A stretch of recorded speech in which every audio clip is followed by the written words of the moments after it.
জানো মা, আহা মিনি, আমাকে বিরক্ত করিস না, আমি এখন কাজ করছি। আচ্ছা, বাবাও কাজ করে, তুমিও কাজ করো, কার কাজ বেশি? বাবার এখন কাজ নেই, যা বাবাকে গিয়ে বিরক্ত কর। আমার 5 বছরের ছোট্ট মেয়ে মিনি এক মুহূর্তও কথা না বলে থাকতে পারে না। পৃথিবীতে জন্ম নেওয়ার পর ভাষা শেখার জন্য সে মাত্র 1 বছর সময় ব্যয় করেছিল। তারপর থেকে সে যতক্ষণ জেগে থাকে ততক্ষণ একটু চুপ করে থাকে না। তার মা মাঝে মাঝে ধমক দিয়ে তাকে চুপ করিয়ে দেয়, কিন্তু আমি তার বাবা সেটা পারি না। মিনি যদি কিছুক্ষণ চুপ করে থাকে তাহলে তাকে এত অস্বাভাবিক লাগে যে আমার সহ্য হয় না। এ কারণেই আমার সঙ্গে তার কথোপকথন খুব উৎসাহের সাথে চলে। সকালবেলায় আমি আমার নোভেলের সপ্তদশ অধ্যায়ের কাজ শুরু করেছি। এমন সময় মিনি এসে বলতে শুরু করলো, জানো বাবা, রামদয়াল দারোয়ান না কিচ্ছু জানে না। ও জানো কাককে বলে কাউয়া। ও কি বোকা না, কিচ্ছু জানে না। আমি আজকে পৃথিবীর ভাষা বৈচিত্র্য সম্পর্কে তাকে কিছু শিক্ষা দিব ভাবলাম। বললাম, মিনি, আসলে আমরা যাকে কাক বলি। শুরু করিনি, এর মধ্যেই সে দ্বিতীয় প্রসঙ্গে চলে গেল। জানো বাবা, ভোলা বলছিল আকাশে হাতি সুর দিয়ে জল ফেলে, তাই বৃষ্টি হয়। ভোলা এত মিথ্যা কথা বলে। এই ব্যাপারে আমার মতামতের জন্য কিছুমাত্র অপেক্ষা না করে মিনি হঠাৎ প্রশ্ন করে বসলো, আচ্ছা বাবা, মা তোমার কে হয়? মনে মনে বললাম শ্যালিকা, কিন্তু মুখে বললাম, মিনি তুমি ভোলার সঙ্গে গিয়ে খেলা করো, আমার এখন কাজ আছে। সে তখন আমার লেখার টেবিলের পাশে বসে তার হাঁটু ও হাত নিয়ে দ্রুত উচ্চারণে আগডুম বাগডুম খেলতে শুরু করলো। আমার সপ্তদশ পরিচ্ছেদের প্রতাপ সিংহ তখন কাঞ্চনমালাকে সঙ্গে নিয়ে অন্ধকার রাত্রে কারাগারের উঁচু জানালা থেকে নিচের নদীর জলে ঝাঁপিয়ে পড়েছেন। আমার ঘরটা পথের একদম ধারে। হঠাৎ মিনি তার খেলা বন্ধ করে জানালার কাছে ছুটে গিয়ে চিৎকার করে ডাকতে লাগলো, কাবুলিওয়ালা, ও কাবুলিওয়ালা। ময়লা ঢিলা কাপড় পরা, মাথায় পাগড়ি, কাঁধে ঝুলি, হাতে 2-1টি আঙ্গুরের বাক্স নিয়ে এক লম্বা কাবুলিওয়ালা ধীরে ধীরে পথ দিয়ে হেঁটে যাচ্ছিল। তাকে দেখেই মিনির মনে কি ভাব জাগলো বলা মুশকিল। কাবুলিওয়ালা, সে তাকে চিৎকার করে ডাকতে শুরু করলো। আমি ভাবলাম এখনই সেই ঝুলিতে করে কোনো আপদ এসে পড়বে, আমার আর সপ্তদশ পরিচ্ছেদ লেখা হবে না। কিন্তু কাবুলিওয়ালা যেই মুচকি হেসে মুখ ঘুরিয়ে আমাদের বাড়ির দিকে আসতে শুরু করলো, অমনি মিনি দৌড়ে ভেতরের ঘরে চলে গেল। আর তাকে দেখা গেল না। তার মনে এক ধরনের অন্ধবিশ্বাস ছিল যে ঝুলির মধ্যে খুঁজলে তার মতো 2-4 জন জীবন্ত শিশু পাওয়া যেতে পারে। এদিকে কাবুলিওয়ালা এসে হাসি মুখে আমাকে সেলাম করলো। আমি ভাবলাম, যদিও প্রতাপ সিংহ ও কাঞ্চনমালার অবস্থা খুবই সংকটজনক, তবু লোকটাকে ঘরে ডেকে কিছু না কেনাটা ঠিক হবে না। কিছু কেনাকাটা হলো, তারপর গল্প শুরু হলো। আব্দুর রহমান, রুশ, ইংরেজদের নিয়ে সীমান্ত রক্ষার নানা নীতি নিয়ে কথা চলল। শেষে উঠে যাওয়ার সময় সে জিজ্ঞাসা করলো, বাবু, তোমার লড়কি কোথায় গেল? আমি মিনির অমূলক ভয় দূর করতে তাকে ভেতর থেকে ডেকে আনলাম। সে আমার গা ঘেঁষে দাঁড়িয়ে রইল। কাবুলিওয়ালার মুখ ও ঝুলির দিকে সন্দেহ ভরে তাকিয়ে রইল। কাবুলিওয়ালা ঝুলি থেকে কিশমিশ, খেজুর বের করে দিতে চাইলে সে কিছুতেই নিল না, বরং আরও বেশি সন্দেহ নিয়ে আমার হাঁটুর কাছে গা লাগিয়ে দাঁড়িয়ে রইল। প্রথম পরিচয়টা এভাবেই হলো। কয়েকদিন পরে এক সকালে বাড়ি থেকে বের হতে গিয়ে দেখি আমার কন্যা মিনি দরজার কাছে বেঞ্চিতে বসে অনর্গল কথা বলছে এবং কাবুলিওয়ালা তার পায়ের কাছে বসে হাসি মুখে তা শুনছে। মাঝে মাঝে নিজের মতামত ভাঙা বাংলায় জানাচ্ছে। মিনির 5 বছরের জীবনে বাবার বাইরে এমন ধৈর্যশীল শ্রোতা সে পায়নি। আবার দেখি তার ছোট্ট আঁচল বাদাম কিশমিশে ভর্তি। আমি কাবুলিওয়ালাকে বললাম, ওকে এসব কেন দিলে? এমন আর দিও না। বলেই পকেট থেকে আধুলি বের করে তাকে দিলাম। কাবুলিওয়ালা বলল, তবা তবা, গুস্তাখি মাফ বাবু, আমি পয়সা নিতে পারবো না। আমি বললাম, না রহমত, তা হয় না, এ তোমার বিক্রির জিনিস, এভাবে দেয়া উচিত নয়, তুমি এটা রাখো। রহমত বড় অসংকোচে আধুলিটা তার ঝুলির ভেতর ঢুকালো। বাড়িতে ফিরে এসে দেখি সেই আধুলিকে ঘিরে বিশাল গোলযোগ। মিনির মা চকচকে গোলাকৃতি বস্তুটি হাতে নিয়ে মিনিকে ধমক দিয়ে জিজ্ঞাসা করছেন, তুই এই আধুলি কোথা থেকে পেলি? মিনি বলছে, কাবুলিওয়ালা দিয়েছে। তার মা বলছেন, কাবুলিওয়ালার কাছ থেকে তুই আধুলি কেন নিতে গেলি? মিনি কেঁদে ফেলার উপক্রম হয়ে বলল, আমি চাইনি, সে নিজেই দিয়েছে। আমি এসে মিনিকে তার আসন্ন বিপদ থেকে উদ্ধার করে বাইরে নিয়ে গেলাম। পরে খবর পেলাম মিনি ও কাবুলিওয়ালার এটাই প্রথম সাক্ষাৎ নয়। সে প্রায় প্রতিদিনই এসে পেস্তা বাদাম কিশমিশ দিয়ে মিনির ছোট্ট লোভী হৃদয় অনেকখানি জয় করে নিয়েছে। আমি দেখলাম এই দুই বন্ধুর মধ্যে কয়েকটি নির্দিষ্ট কথা ও ঠাট্টা চালু আছে। যেমন রহমতকে দেখা মাত্র মিনি হাসতে হাসতে জিজ্ঞেস করত, কাবুলিওয়ালা, ও কাবুলিওয়ালা, তোমার ওই ঝুলির মধ্যে কি আছে? রহমত মুচকি হেসে একটি অনাবশ্যক চন্দ্রবিন্দু জুড়ে উত্তর দিত, হাতি আছে, হামারা ঝুলিকা ভিতর হাতি আছে, অর্থাৎ তার ঝুলির ভিতর হাতি আছে। এই মিথ্যে কথা নিয়েই তাদের মধ্যে একরকম সরল হাস্যরস চলত। এটা হয়তো খুব সূক্ষ্ম রসিকতা নয়, কিন্তু তাদের দুজনের কাছেই তা ছিল আনন্দের উৎস। শরতের সকালে একজন পূর্ণবয়স্ক ও একজন শিশুর এমন নিষ্পাপ হাসি দেখে আমারও মন ভালো হয়ে যেত। তাদের মধ্যে আরেকটি কথোপকথন ছিল। রহমত মিনিকে বলতো, খুকি, তুমি শ্বশুর বাড়ি কখনো যাবে না, না? আমাদের বাড়িতে কিছুটা আধুনিকতা থাকার কারণে শিশুকন্যাকে শ্বশুরবাড়ি সম্পর্কে এখনও সচেতন করা হয়নি। তাই মিনির কাছে রহমতের এই প্রশ্নের অর্থ স্পষ্ট না হলেও কোনো প্রশ্নের জবাব না দিয়ে চুপ করে থাকা তার স্বভাব বিরুদ্ধ।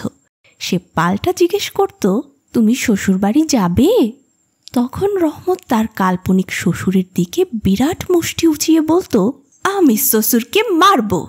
এই কথা শুনে মিনি শ্বশুর নামক অজানা কোনো ব্যক্তির দুর্দশা কল্পনা করে খুব হাসত।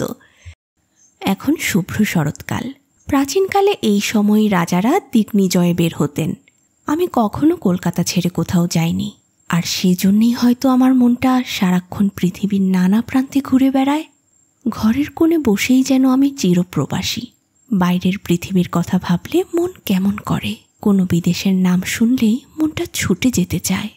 তেমনি কোনো বিদেশি মানুষ দেখলেই আমার কল্পনায় ভেসে ওঠে পাহাড়, নদী, অরণ্যের মাঝে একটি কুটির আর মুক্ত এক জীবনযাত্রার এক উল্লসিত ছবি।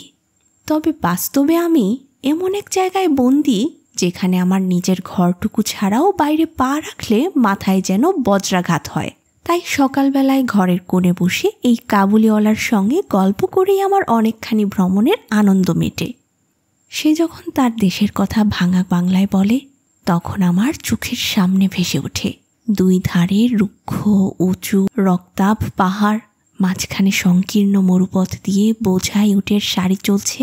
কারো হাতে বর্ষা, কারো হাতে সেকেলে চকমকি বন্দুক, পাগড়ি পরা পথিকেরা কেউ উটের পিঠে, কেউ পায়ে হেঁটে, সব মিলে এক রোমাঞ্চকর দৃশ্য। অন্যদিকে মিনির মা অত্যন্ত ভীতপ্রবণ। রাস্তায় সামান্য কোনো শব্দ হলেই তিনি ভাবেন পৃথিবীর সমস্ত মাতাল চোর ডাকাত বুঝিয়ে একসঙ্গে আমাদের বাড়ির দিকেই ধেয়ে আসছে। তার মনে এখনও এই ধারণা পুরোপুরি ঘুচে যায়নি যে এই পৃথিবীটা সর্বত্রই বিপদে ভরা। মাতাল, চোর ডাকাত, সাপ, বাঘ, ম্যালেরিয়া, পোকামাকড় ও গোড়াতে পরিপূর্ণ। রহমত সম্পর্কে তিনি পুরোপুরি নিঃসন্দেহ ছিলেন না। তাকে সতর্কভাবে নজরে রাখার জন্য তিনি আমাকে বারবার অনুরোধ করতেন। আমি যখন এসব কথায় হেসে উড়িয়ে দিতাম, তখন তিনি ধাপে ধাপে আমাকে কিছু প্রশ্ন করতেন। ছেলে চুরি কি কখনো হয় না? কাবুলি কি দাস ব্যবসা নেই? এক বিশাল দেহী কাবুলির পক্ষে একটা ছোট বাচ্চা চুরি করে নিয়ে যাওয়া কি খুবই অসম্ভব ব্যাপার? আমাকে মানতে হলো ব্যাপারটা অসম্ভব নয়, কিন্তু অবিশ্বাস্য। বিশ্বাস করার ক্ষমতা সবার সমান নয়, তাই আমার স্ত্রীর মনে সেই ভয় থেকেই গেল। তবে শুধুই সন্দেহের ভিত্তিতে আমি বিনা দোষে রহমতকে আমাদের বাড়িতে আসা বন্ধ করতে বললাম না। কাবুলিওয়ালা, ও কাবুলিওয়ালা, কালকে আসুনি কেন? এই নাও প্রসাদ খাও। রহমত ঝুলি নামিয়ে বসে হেসে বলে, এ ক্যা খুকি? মিনি কপালে হাত দিয়ে বলে, ও মা, তুমি দেখছি কিচ্ছু জানো না। তোমার ঠাকুর নেই? রহমত মৃদু হেসে মাথা নেড়ে বলে, আছে তো, আল্লাহ। মিনি অবাক হয়ে বলে, তোমার ঠাকুরের নাম আল্লাহ? আমার ঠাকুরের নাম ঠাকুর। রহমত চুপ করে কিছুক্ষণ মেয়েটির মুখের দিকে তাকিয়ে থাকে, তারপর আপন মনে ফিসফিসিয়ে বলে, হে परवरदिगार, हर किसी को हमारी खूकी की तरह मासूम बना दे। এক এক করে রহমত আর মিনির ছোট ছোট পর্ব যেন হাজারো পর্বে রূপ নিল। প্রতিদিন সেই হাসি, সেই ডাক, সেই চুলির গল্প। কখন যে এই নির্ঝঞ্ঝাট বন্ধুত্ব 1 বছরের পূর্ণতা পেল আমরা কেউ টেরই পেলাম না। প্রতি বছর মাঘ মাসের মাঝামাঝি সময়ে রহমত দেশে চলে যায়। এই সময় সে পাওনা টাকা আদায়ের কাজে খুব ব্যস্ত থাকে। বাড়ি বাড়ি ঘুরতে হয়, তবু মিনিকে একবার দেখা দিয়েই যায়। দেখলে মনে হয় যেন ওদের মধ্যে একটা গুপ্ত সমঝোতা চলছে। যেদিন সকালে আসতে পারে না সেদিন সন্ধ্যায় এসে উপস্থিত হয়। অন্ধকার ঘরের কোণে সেই ঢিলে জামা পায়জামা পরা ঝুলিওয়ালা লম্বা লোকটিকে দেখে হঠাৎ মনে আশঙ্কা জাগে। কিন্তু যখন দেখি মিনি কাবুলিওয়ালা, ও কাবুলিওয়ালা বলে ছুটে আসে আর দুজনের মধ্যে সেই পুরনো সরল হাস্য পরিহাস চলতে থাকে, তখন মনটা খুশিতে ভরে ওঠে। একদিন সকালে আমি ছোট ঘরে বসে প্রুফ সংশোধন করছিলাম। বিদায়ের আগে কয়েকদিন ধরে কনকনে শীত পড়েছে, চারপাশে ঠান্ডার হিহিরব। জানালার ফাঁক দিয়ে রোদের আলো এসে টেবিলের নিচে পায়ের উপর পড়ছিল। তার উত্তাপ বেশ সুখকর লাগছিল। সময়টা বোধ হয় সকাল 8টা হবে। প্রাতঃভ্রমণ শেষ করে গলাবন্ধ পড়া উষ্ণাবাসে মোরা ভদ্রলোকেরা সবাই ঘরে ফিরছিলেন। এমন সময় রাস্তায় হঠাৎ একটা হইচই শোনা গেল। দেখলাম 2 পাহারাওয়ালা মিলে রহমতকে ধরে নিয়ে আসছে, আর তার পেছনে কৌতূহলী ছেলেদের দল। রহমতের গায়ে রক্তের দাগ এবং এক পাহারাওয়ালার হাতে রক্তাক্ত ছুরি। আমি দরজার বাইরে গিয়ে পাহারাওয়ালাদের থামিয়ে বিস্তারিত জানলাম। আমাদের এক প্রতিবেশী লোক রহমতের কাছে রামপুরি চাদর ধার নিয়েছিল, কিন্তু সে দেনাটা অস্বীকার করে। কথা কাটাকাটির এক পর্যায়ে রহমত তাকে ছুরি মেরে দেয়। রহমত সেই লোকটিকে উদ্দেশ্য করে অশ্রাব্য গালাগালি দিচ্ছিল। এমন সময় কাবুলিওয়ালা, ও কাবুলিওয়ালা ডাকতে ডাকতে মিনি ঘর থেকে বেরিয়ে এলো। রহমতের মুখ মুহূর্তেই হাসিতে উজ্জ্বল হয়ে উঠল। ঝুলি ছিল না, তাই তাদের পুরনো কথোপকথন সম্ভব হলো না। মিনি বলল, তুমি শ্বশুরবাড়ি যাবে? রহমত হেসে বলল, সেখানেই যাচ্ছি খোকি। মিনির উত্তর এবার আর আগের মতো হাস্যকর হলো না। রহমত বলল, আমি শ্বশুরাকে মারতাম, কিন্তু ক্যা করে, আমার হাত বাঁধা আছে। রহমত গুরুতর অপরাধে কয়েক বছরের কারাদণ্ড পেল। তারপর আমরা তাকে প্রায় ভুলেই গিয়েছিলাম। আমাদের দিনগুলো নিত্যকার কাজে কেটে যাচ্ছিল। যে পাহাড়বাসী স্বাধীন ঘুরে বেড়ানো মানুষ কিভাবে যে একঘেয়ে কারাবাসে সময় কাটাচ্ছিল তার কথা আমাদের মনে পড়ত না। আর আমার সেই চঞ্চল মিনির আচরণও যে লজ্জাজনক ছিল। সে পুরনো বন্ধুকে একেবারে ভুলে গেল। প্রথমে সহিসের সাথে বন্ধুত্ব হলো, পরে ক্রমে যত বয়স বাড়তে লাগলো ততই সখার পরিবর্তে একটি একটি করে সখী জুড়তে লাগলো। এমনকি আমার ঘরেও এখন আর সে আসে না। আমি তো তার সঙ্গে এক প্রকার আড়ি করে দিয়েছি। অনেক বছর কেটে গেল। আরেকটি শরৎ এলো, মিনির বিয়ে ঠিক হয়েছে। পুজোর ছুটির মধ্যে বিয়ে। আমার ঘরের আনন্দময়ী কন্যা কৈলাসবাসিনীর সঙ্গে সঙ্গে শ্বশুর বাড়ি চলে যাবে। প্রভাতটা বড়ই সুন্দর। বর্ষার পর শরতের রোদ যেন গলানো সোনার মতো। কলকাতার ঘিঞ্জি অপরিচ্ছন্ন বাড়িগুলির উপরেও সে এক অপূর্ব লাবণ্য ছড়িয়ে দিচ্ছে। ঘরে আজ সানাই বাজছে। সেই সুর যেন আমার বুকে ব্যথার সুর তুলেছে। করুণ ভৈরবীতে আমার মনের বিচ্ছেদ বেদনা যেন প্রকৃতি জুড়ে ছড়িয়ে পড়ছে। সকাল থেকে বাড়িতে ধুমধাম, লোকজন আসা যাওয়া, উঠানে পাল খাটানো, ঝাড় টাঙানো, হইচই লেগেই আছে। আমি ঘরে বসে হিসাব করছিলাম। এমন সময় একটা কণ্ঠস্বরে শুনতে পেলাম, আসসালামু আলাইকুম বাবু। প্রথমে চিনতে পারিনি। তার চুল নেই, ঝুলি নেই, আগের সেই তেজও নেই, তবে তার হাসিটা দেখে চিনে ফেললাম। আমি বললাম, কিরে রহমত, কবে এলি? সে বলল, কাল শামকু জেল সে ছুটা হে বাবু। শুনে মনে কেমন যেন একটা খটকা লাগলো। এমন দিনে ওর উপস্থিতি একরকম অস্বস্তি করেই লাগলো। আমি বললাম, আজ বাড়িতে অনেক কাজ আছে, আমি খুব ব্যস্ত, আজ তুমি যাও। সে তৎক্ষণাৎ চলে যেতে উদ্যত হলো। তারপর দরজার কাছে গিয়ে একটু থেমে বলল, খোকিকে একবার দেখতে পাবো না। তার ধারণা ছিল মিনি এখনো আগের মতোই আছে। আবার কাবুলিওয়ালা, ও কাবুলিওয়ালা বলে ছুটে আসবে। সে সেই পুরনো বন্ধুত্ব স্মরণ করে এক বাক্স আঙুর আর কাগজে মোড়ানো কিশমিশ বাদাম এনেছিল। সম্ভবত স্বদেশী বন্ধুদের থেকে সংগ্রহ করে এনেছে, তার নিজের ঝুলি তো আর ছিল না। আমি বললাম, আজ কারোর সঙ্গে দেখা করা যাবে না। সে একটু ক্ষুণ্ণ হলো, চুপচাপ আমার মুখের দিকে তাকিয়ে বাবু সালাম বলে চলে গেল। আমার মনটা হঠাৎ কেমন কেঁপে উঠল। ভাবলাম ডেকে আনি, এমন সময় দেখি সে আবার নিজেই ফিরে আসছে। সে এসে বলল, বাবু এ আঙ্গুর আর থোড়া কিশমিশ বাদাম খোকির জন্য নিয়ে এসেছিলাম। আমি সেগুলো নিয়ে দাম দিতে উদ্যত হলে সে হঠাৎ আমার হাত চেপে ধরে বলল, বড়ি মেহরবানি বাবু, এ हमको हमेशा याद रहेगा। जैसी आपकी बेटी एमन আমার वतन में हमारा भी एक छोटी बेटी है, बिल्कुल मिनी की तरह। हमें जब जब आपका घर आता हूँ, खोकी को देखता हूँ, उसमें हम अपना बेटी को देखता हूँ। हम अपनी बेटी के लिए पिस्ता बादाम किशमिश নিয়ে আসি बाबू। हमें सौदा करते आसी ना बाबू, हमें सौदा करते आसी ना। बड़ी मेहरबानी आपकी बाबू, पर हमको पैसा नहीं चाहिए, पैसा नहीं चाहिए। এমন বলে সে তার ঢিলা জামার ভিতর থেকে একটি ভাঁজ করা কাগজ বের করল, ধীরে ধীরে খুলে টেবিলের উপর রাখল। দেখলাম তাতে একটি ছোট্ট হাতের ছাপ, না কোনো ফটো, না তেলের ছবি, শুধু একটু ভূষা মেখে হাতে ছাপ দেওয়া। এই স্মৃতিচিহ্নটি সে প্রতি বছর বুকে আগলে রেখে কলকাতায় আসে।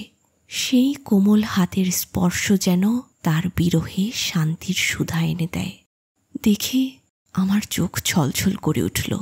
আমি তখন ভুলে গেলাম সে কাবুলিওয়ালা আর আমি সম্ভ্রান্ত বাঙালি। বুঝলাম সেও পিতা, আমিও পিতা। তার মেয়ের সেই হাতের ছাপ আমারই মিনিকে মনে করিয়ে দিল। আমি মিনিকে ডেকে পাঠালাম। অনেক আপত্তি উঠলেও আমি কর্ণপাত করিনি। রাঙা চেলি পড়া, কপালে চন্দন আঁকা বধূবেশী মিনি লজ্জায় মাথা নিচু করে এলো। তাকে দেখে রহমত প্রথমে থমকে গেল, কিছু বলতে পারছিল না।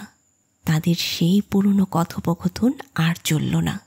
তারপর হেসে বলল, খোকি তুমি শ্বশুর বাড়ি যাবে? মিনি এবার আর উত্তর দিল না, লজ্জায় মুখ ফিরিয়ে দাঁড়িয়ে রইল। মিনির সঙ্গে রহমতের প্রথম দেখা হওয়ার দিনের কথা মনে পড়ে গেল। মনটা ব্যথায় ভরে উঠল। মিনি চলে গেলে রহমত দীর্ঘশ্বাস ফেলে মাটিতে বসে পড়ল। বলতে লাগলো, ये अल्लाह, गलती हमारी है। इतने साल सलाखों के पीछे बैठा रहा और वक्त हमको पीछे छोड़ के आगे निकल गया। বুঝতে পারল তার মেয়েটিও আজ এমনই বড় হয়ে গেছে। সে কি তাকে চিনবে? তার সাথেও হয়তো আবার নতুন করে ভাব জমাতে হবে। সে বুঝতে পারল এই 8 বছরে অনেক কিছু বদলে গেছে। সেই স্নিগ্ধ সকালে সানাইয়ের সুরে রহমত কলকাতার গলির মধ্যে বসে আফগানিস্তানের মরু পাহাড়ের ছবি দেখতে লাগলো। সেখানে তার ছোট্ট মেয়েটি আর ছোট্টটি নেই, অনেক বড় হয়ে গেছে। আমি একখানা নোট নিয়ে তাকে দিলাম।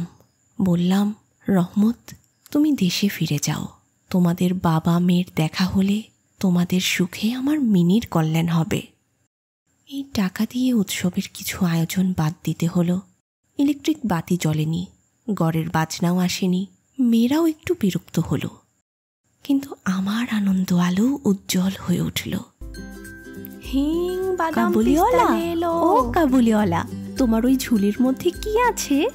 হাতি আছে। হামারা ঝুলি কা ভিতর হাতি আছে। খোকি তুমি শ্বশুর বাড়ি কখনো যাবে না?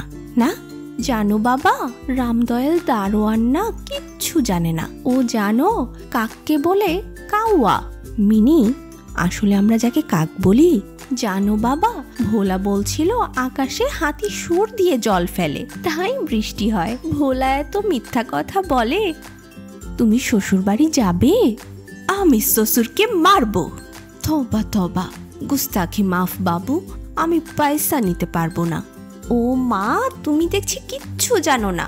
তোমার ঠাকুর নেই? আছে তো। আল্লাহ, তোমার ঠাকুরের নাম আল্লাহ, আমার ঠাকুরের নাম ঠাকুর। हे परवरदिगार, हर किसी को हमारे खोके की तरह मासूम बना दे।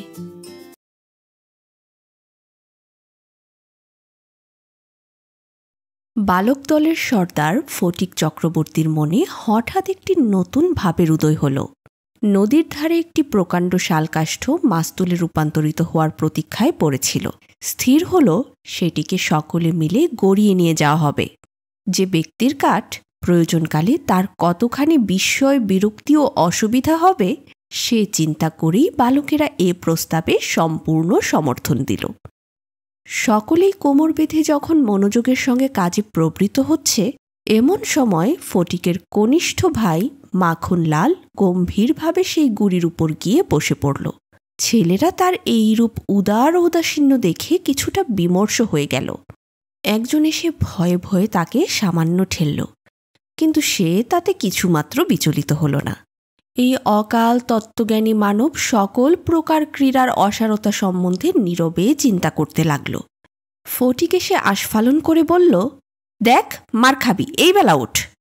সে তাতে আরও একটু নড়ে চড়ে বসে নিজের আসনটি বেশ পাকাপোক্ত করে নিল। এমন ক্ষেত্রে সাধারণ নিয়ম অনুযায়ী ভাতৃসম্মান রক্ষার্থে অবাধ্য ভাইয়ের গালে একটি চর বসিয়ে দেওয়া ফটিকের কর্তব্য ছিল, কিন্তু তার সাহস হল না। তবে এমন একটা ভাব ধরল যেন ইচ্ছা করলেই এখনই তাকে রীতিমতো শাসন করতে পারে, কিন্তু করছে না। কারণ তার মাথায় আরেকটি নতুন খেলার কথা এসেছে, যাতে আর একটু বেশি আনন্দ আছে। সে প্রস্তাব করল মাখনকে নিয়েই সেই কাঠ গড়িয়ে দেয়া যাক। মাখন মনে করল এতে তার গৌরব আছে, কিন্তু অন্যান্য পার্থিব গৌরবের মতো এর সঙ্গে বিপদের সম্ভাবনাও যে জড়িত, তা তার বা অন্যদের কল্পনায়ও এলো না। ছেলেরা কোমর বেঁধে ঠেলতে শুরু করল, মারো ঠেলা, হেইয়ো, সাবাস জোয়ান, হেইয়ো। গুড়িটি এক পাক ঘুরতে না ঘুরতেই মাখন তার গাম্ভীর্য, গর্ব, তত্ত্বজ্ঞান সহিত ভূমিসাৎ হয়ে গেল। খেলার শুরুতেই এইরূপ আশাতীত সাফল্যে অন্যান্য বালকেরা বিশেষ আনন্দে চিৎকার করে উঠল, কিন্তু ফটিক কিছুটা শঙ্কিত হল। মাখন তৎক্ষণাৎ ভূমি থেকে উঠে এসে ফটিকের উপর ঝাঁপিয়ে পড়ল, অন্ধভাবে পেটাতে লাগল। তারপর কাঁদতে কাঁদতে বাড়ির দিকে রওনা হল। খেলা ভেঙে গেল। ফটিক কয়েকটি কাশ গাছ উপড়ে নিয়ে একটি অর্ধ ডোবা নৌকায় গলুয়ে চড়ে বসে চুপচাপ কাশের কোড়া চিবাতে লাগল। ঠিক সেই সময় একটি বিদেশি নৌকা ঘাটে এসে ভিড়ল। একজন মধ্যবয়সী ভদ্রলোক, যার মাথায় পাকা চুল ও মুখে কাঁচা গোঁফ, নৌকা থেকে নেমে এলেন। তিনি ফটিককে জিজ্ঞাসা করলেন, চক্রবর্তীদের বাড়ি কোথায়? ফটিক কাশ চিবোতে চিবোতে বলল, ওই হোথা। কিন্তু কোন দিকে যে ইঙ্গিত করল কেউই বুঝতে পারল না। ভদ্রলোক আবার জিজ্ঞাসা করলেন, কোথায়? সে বলল, জানি নে, বলে পূর্বের মতো তৃণমূল চিবাতে লাগল। ভদ্রলোক তখন অন্যের সহায়তায় চক্রবর্তীদের বাড়ির সন্ধানে রওনা হলেন। কিছুক্ষণ পর বাঘাবাগ দিয়ে এসে বলল, ফটিক দাদা, মা ডাকছে। ফটিক বলল, যাব না। বাঘা তাকে বলপূর্বক কোলে তুলে নিয়ে গেল। ফটিক রাগে ও হীনবেদনায় হাত পা ছুটতে লাগল। ফটিককে দেখেই তার মা রেগে গিয়ে বললেন, আবার তুই মাখনকে মেরেছিস? ফটিক বলল, না, মারিনি। আবার মিথ্যে কথা বলছিস? একবারও মারিনি, মাখনকে জিজ্ঞাসা করো। মাখনকে জিজ্ঞাসা করা হলে সে বলল, হ্যাঁ, মেরেছে। তখন আর ফটিকের সহ্য হল না। সে দ্রুত গিয়ে মাখনকে এক চর কষিয়ে বলল, ফের মিথ্যে কথা। মা মাখনের পক্ষ নিয়ে ফটিককে ধরে ঝাঁকিয়ে দিয়ে তার পিঠে 2-3টি প্রবল চর বসালেন। ফটিক রাগে মাকে ঠেলে দিল। মা চিৎকার করে বললেন, তুই আমার গায়ে হাত তুলিস? ঠিক সেই সময়ে ভদ্রলোক ঘরে ঢুকলেন। কি হচ্ছে তোমাদের? ফটিকের মা বিস্ময়ে ও আনন্দে অভিভূত হয়ে বললেন, ও মা, এ যে দাদা, আপনি কবে এলেন? বলে গড় দিয়ে প্রণাম করলেন। বহু বছর পূর্বে দাদা পশ্চিমে কাজ করতে গিয়েছিলেন। এর মধ্যে ফটিকের মা 2টি সন্তান জন্ম দিয়েছেন। তার স্বামী প্রয়াত হয়েছেন, কিন্তু ভাইয়ের দেখা পাননি। এখন বহুদিন পর দেশে ফিরে ভাই তাকে দেখতে এসেছেন। কিছুদিন খুব আনন্দে কেটেছে। বিদায় নেওয়ার 2-1 দিন আগে বিশম্ভর বাবু তার বোনকে ছেলেদের পড়াশোনা ও মানসিক উন্নতি বিষয়ে জিজ্ঞাসা করলেন। উত্তরে ফটিকের উশৃঙ্খলতা, পাঠে অমনোযোগ আর মাখনের শান্ত, ভদ্র ও বিদ্যমান হওয়ার বিবরণ শুনলেন। মা বললেন, ফটিক আমার প্রাণ জ্বালিয়ে দিয়েছে। বিশম্ভর বাবু প্রস্তাব করলেন তিনি ফটিককে কলকাতায় নিয়ে গিয়ে নিজের কাছে রাখবেন এবং পড়াবেন। বিধবা বোন সহজেই এই প্রস্তাবে সম্মত হলেন। ফটিককে জিজ্ঞাসা করা হলো, ফটিক, মামার সঙ্গে কলকাতায় যাবি? ফটিক লাফিয়ে উঠে বলল, যাব। মা যদিও আপত্তি করলেন না, কারণ তিনি সর্বদাই আশঙ্কা করতেন কোনো না কোনো দিন ফটিক মাখনকে মারাত্মক ক্ষতি করে বসবে। তবু ফটিকের বিদায় গ্রহণে তার মনে একটু খোঁচা লাগল। কবে যাবে, কখন যাবে, এই প্রশ্ন করতে করতে ফটিক তার মামাকে অস্থির করে তুলল। উত্তেজনায় তার রাতে ঘুম হতো না। যাওয়ার সময় সে আনন্দের সাথে নিজের ছিপ, ঘুড়ি, লাটাই সব কিছু উত্তরাধিকার সূত্রে মাখনকে ভোগ দখল করার সম্পূর্ণ অধিকার দিয়ে গেল।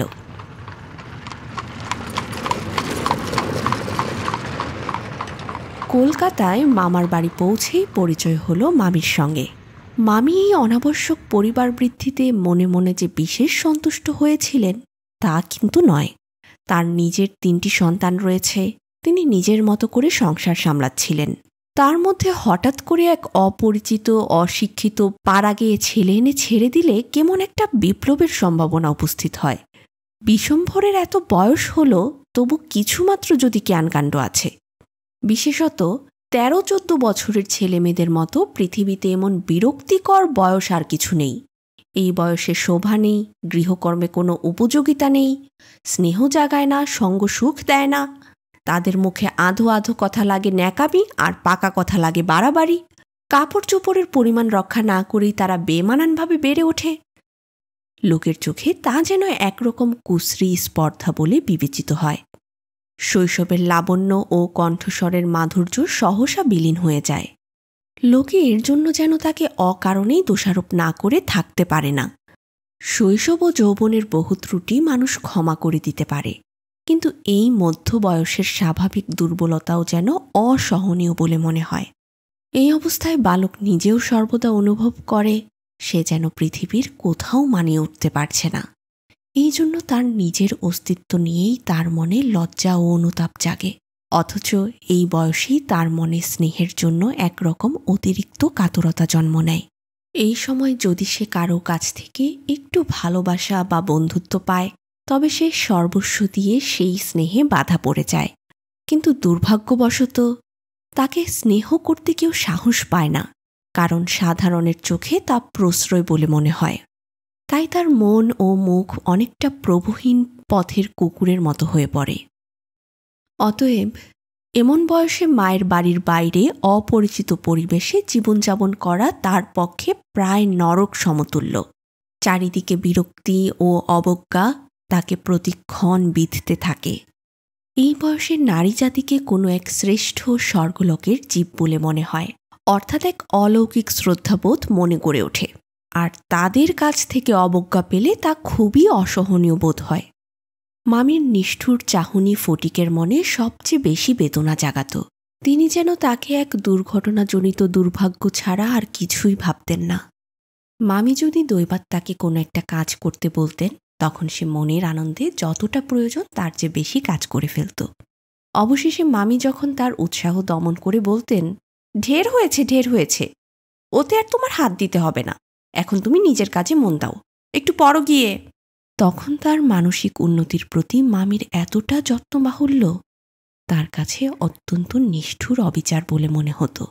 ঘরের মধ্যে এইরূপ অনাদর, এরপরে আবার হাফ ছাড়ার জায়গা ছিল না। দেয়ালের মধ্যে আটকা পড়ে কেবলই তার সেই গ্রামের কথা মনে পড়ত। প্রকাণ্ড একটা ধাউস ঘুড়ি নিয়ে বৌ বৌ শব্দে উঠতে থাকা সেই মাঠ, তাইরে নাইরে নাইরে না করে উচ্চস্বরে স্বরচিত রাগিনী আলাপ করে অকর্মণ্যভাবে ঘুরে বেড়ানোর সেই নদী তীর, দিনের মধ্যে যখন তখন ঝাঁপ দিয়ে পড়া ও সাঁতার কাটার সেই সংকীর্ণ স্রোতস্বিনী, সেই সব দলবল, উপদ্রব, স্বাধীনতা এবং সর্বোপরি সেই অত্যাচারিণী অবিচারিণী মা অহর্নিশ তার নিরুপায় চিত্তকে আকর্ষণ করত। জন্তুর মতো এক প্রকার অবুঝ ভালোবাসা, কেবল একটা কাছে যাবার অন্ধ ইচ্ছা, কেবল একটা না দেখে অব্যক্ত ব্যাকুলতা, গোধূলি সময়ের মাতৃহীন বৎসের মতো কেবল একটা আন্তরিক মা মা ক্রন্দন। সেই লজ্জিত, শঙ্কিত, শীর্ণ, দীর্ঘ, অসুন্দর বালকের অন্তরে কেবলই আলোড়িত হতো। স্কুলে এত বড় নির্বোধ এবং অমনোযোগী বালক আর ছিল না। একটা কথা জিজ্ঞাসা করলে সে হাঁ করে চেয়ে থাকত। মাস্টার যখন মার শুরু করত তখন ভার ক্লান্ত গর্ধবের ন্যায় নীরবে সহ্য করত। ছেলেদের যখন খেলবার ছুটি হতো তখন জানালার কাছে দাঁড়িয়ে দূরের বাড়িগুলোর ছাদ নিরীক্ষণ করত। যখন সেই দ্বিপ্রহরের রৌদ্রে কোনো একটা ছাদে দুটি একটি ছেলে মেয়ে কিছু একটা খেলার ছলে ক্ষণিকের জন্য দেখা দিয়ে যেত, তখন তার চিত্ত অধীর হয়ে উঠত। একদিন অনেক প্রতিজ্ঞা করে অনেক সাহসে মামাকে জিজ্ঞাসা করেছিল, মামা, মার কাছে কবে যাব? মামা বলেছিলেন, স্কুলের ছুটি হোক। কার্তিক মাসে পুজোর ছুটি, সে এখনো ঢের দেরি। একদিন ফটিক তার স্কুলের বই হারিয়ে ফেলল। একে তো সহজেই পড়া তৈরি হয় না, তার ওপর বই হারিয়ে একেবারে নাচার হয়ে পড়ল। মাস্টার প্রতিদিন তাকে অত্যন্ত মারধর অপমান করতে আরম্ভ করলেন। স্কুলে তার এমন অবস্থা হলো যে তার মামাতো ভাইরা তার সঙ্গে সম্বন্ধ স্বীকার করতে লজ্জাবোধ করত। এর কোনো অপমানে তারা অন্যান্য বালকের চেয়েও যেন বলপূর্বক বেশি আমোদ প্রকাশ করত। অসহ্য বোধ হওয়াতে একদিন ফটিক তার মামির কাছে নিতান্ত অপরাধীর মতো গিয়ে বলল, বই হারিয়ে ফেলেছি। মামি বিরক্তির রেখা অঙ্কিত করে বললেন, বেশ করেছ, আমি তোমাকে মাসের মধ্যে 5 বার করে বই কিনে দিতে পারি নে। ফটিক আর কিছু না বলে চলে এলো। সে যে পরের পয়সা নষ্ট করছে এই ভেবে তার মায়ের উপর অত্যন্ত অভিমান জন্মাল। নিজের হীনতা এবং দৈন্যতাকে মাটির সঙ্গে মিশিয়ে দিল। স্কুল থেকে ফিরে সেই রাত্রে তার মাথা ব্যথা করতে লাগল এবং গা শিরশির করতে লাগল। বুঝতে পারল তার জ্বর আসছে, বুঝতে পারল ব্যামো বাঁধলে তার মামির প্রতি অত্যন্ত অনর্থক উপদ্রব হবে। মামি এই বেমোটাকে যে কিরূপ একটা অকারণ অনাবশ্যক জ্বালাতনের স্বরূপ দেখবেন তা সেই স্পষ্ট উপলব্ধি করল। রোগের সময় এই অকর্মণ্য অদ্ভুত নির্বোধ বালক পৃথিবীতে নিজের মা ছাড়া আর কারো কাছে সেবা পেতে পারে এমন প্রত্যাশা করতে তার লজ্জাবোধ হতে লাগল। পরদিন প্রাতঃকালে ফটিককে আর দেখা গেল না।